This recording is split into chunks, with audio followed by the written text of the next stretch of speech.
ဒါကအနောက်ဘက်ဒါကအနောက်ဘက်ရှာ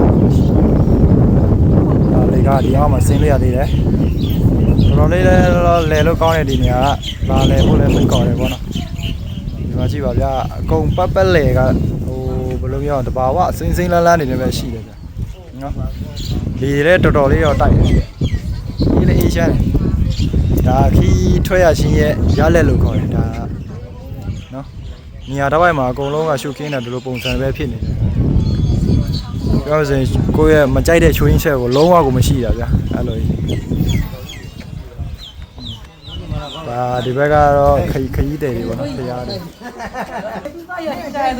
ဒီဘက်ငါချက်ခွဲအောင်မှန်းတာနေဒီနဲ့အတိုင်းပဲကျွန်တော်နဲ့အနောက်ကကျွန်တော်ရဲ့ရှုခင်းပြောချင်တာကလာတယ်ဖို့လည်းကျွန်တော်ပြောချင်တယ်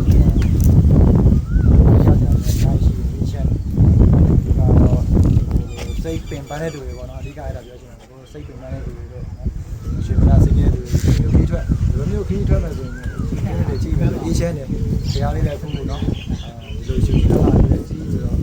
ပြောမယ်စိတ်ပူပေါ့ပါရောစိတ်ပူပေါ့ပါစေတယ်ဒါလို့စိတ်ညစ်နေတယ်ရဲရဲနေတယ်တော့အဲဒီစိတ်ညစ်တဲ့ဆိုတာကြောက်တော့မဟုတ်ဘူးအဲ့ဒါပြောချင်ပါတယ်